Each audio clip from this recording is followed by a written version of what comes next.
Fala, rapaziada, seja muito bem-vindo a mais um vídeo aqui do nosso canal. Bem, vamos falar um pouquinho sobre o que está pegando no mercado cripto, que está trazendo todo esse alvoroço, a galera desesperada. Ai, Caio, será que o mercado vai desabar? Será que ele vai explodir? E eu não sei mais o que eu faço. Galera, a gente tem que entender uma coisa. Nós estamos num momento de incerteza, que é um momento de transição entre políticas monetárias, né, no mundo.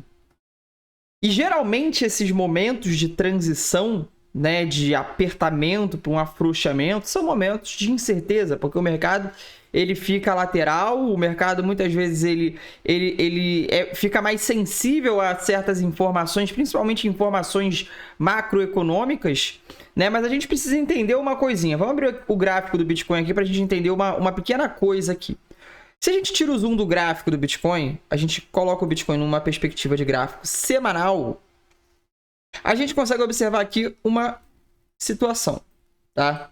Que situação é essa? Uma situação de bandeira de alta no gráfico semanal do Bitcoin. Quando a gente puxa aqui desse fundo ao topo uma Fibonacci, a gente observa que o Bitcoin não rompeu a 38,2 de Fibonacci ali na casa de 55 mil dólares, tá? E a gente sabe que qualquer movimento corretivo dentro dessa faixa do topo a 0,38,2 de Fibonacci tende a ser um movimento de bandeira de alta em tempos gráficos maiores, como semanal, como mensal. Então, qual é o grande cuidado que a gente precisa ter aqui, né?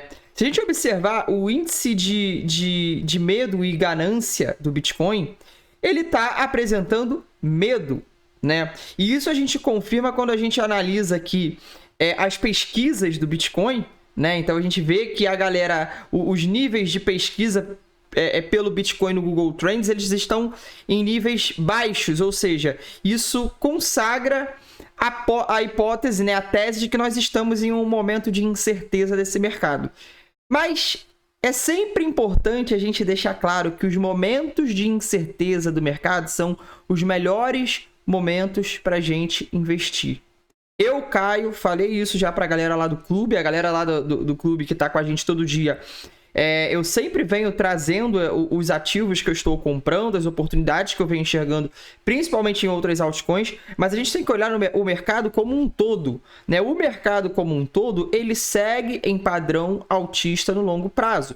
Se a gente joga aqui para o gráfico diário, a gente consegue observar que o Bitcoin está entrando naquele padrão de diamante dentro de uma bandeira de alta, né? Se a gente tem um padrão diamante dentro de uma bandeira de alta, geralmente esse padrão ele tende a romper a favor da tendência da figura majoritária. Qual é a figura majoritária? É a bandeira de alta no gráfico mensal.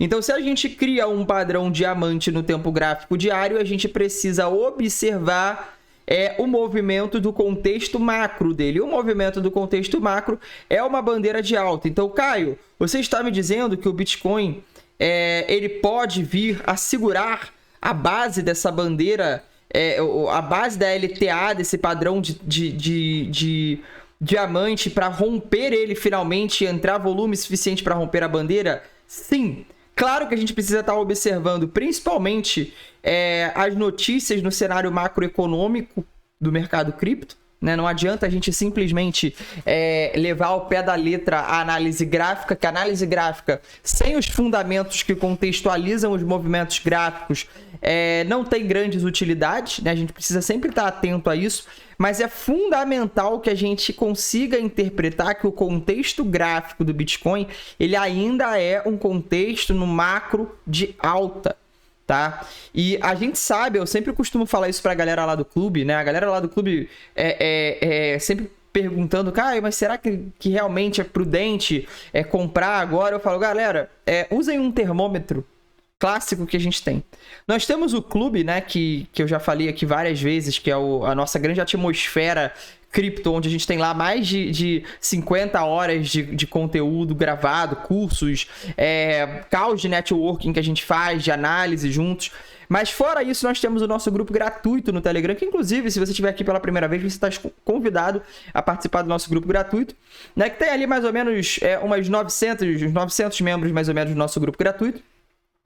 E eu sempre digo pra galera do grupo, do clube, né, que é o nosso grupo VIP, vamos dizer assim, que o melhor termômetro pra gente é o próprio grupo gratuito. Quando a gente começa a observar pouco interesse no grupo gratuito e mais desespero, né? A gente vê que a galera cada vez interage menos no grupo gratuito, e o pouco que interage lá é uma galera completamente desesperada, dizendo que o mercado vai buscar petróleo e que vai desabar. Então, esse medo extremo, que é também metrificado pelos indicadores de medo e ganância e também pelos indicadores de tendência do próprio Google, eles geralmente, historicamente, mostram o melhor momento para a gente investir, né? Então a gente tem que estar de olho nisso, porque a gente ainda tem um contexto gráfico que torna o preço do Bitcoin interessante,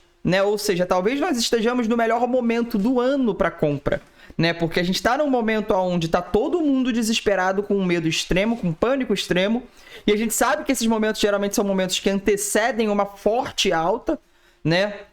Semana passada nós tivemos aí um aumento significativo no fluxo de entradas de ETFs de Bitcoin. Então essa semana já começou um pouquinho pior, mas se a gente for levar em consideração um comparativo à semana passada, os institucionais eles ainda estão bem interessados em Bitcoin no mercado cripto, né? E quando o varejo entra em desespero, geralmente é o melhor momento que a gente tem de compra, né? Claro que num contexto gráfico a gente sempre precisa estar observando, né, o contexto macro. Aqui no contexto macro nós ainda temos uma bandeira de alta, lembrando que o Bitcoin geralmente ele fica quando está num contexto forte de alta, mais tempo na mediana superior da bandeira do que inferior. Nesse momento nós estamos aí um pouquinho abaixo da mediana inferior, né? Mas o contexto ele ainda é um contexto de alta, então a gente tem que estar de olho em não perder aqui mais ou menos ali a casa dos 50 mil dólares, que eu, Caio, particularmente não acredito que isso vai acontecer, tá? Mas o contexto do mercado ele ainda é um contexto de alta, né? Claro que a gente está tendo aí um período também de lateralização na dominância do Bitcoin, né? Só que a dominância do Bitcoin ela também se encontra num estágio onde a gente tem um padrão de quebra de estrutura de alta, que é uma cunha ascendente. Então, cedo ou tarde, a gente vai ver um rompimento aqui, uma correção significativa na dominância, que vai dar excelentes oportunidades em altcoins. E essas altcoins a gente precisa estar sempre observando as que estão mais fortes do que o Bitcoin, para a gente poder surfar aí as melhores movimentações de alta que o mercado pode trazer pra gente, tá? Então, aproveitem esse momento de pânico, de medo extremo para montarem suas posições. Se você for mais conservador, opte por ativos um pouco menos voláteis, como o próprio Bitcoin, o Ethereum, a Solana, que são ativos mais consolidados, ativos com maior capitalização de mercado. Se você for uma pessoa mais arrojada, você pode optar por ativos que podem dar boas oportunidades, aí Layer Zero, a própria Lido, a NIR, a Render, né, que são ativos aí que no curto prazo podem dar boas oportunidades, tá? Eu também estou de olho em algumas meme coins. Eu acho que para uma especulação com pouco aporte ali também é válido, mas a gente tem que estar sempre de olho nisso, beleza? Tamo junto e até a próxima!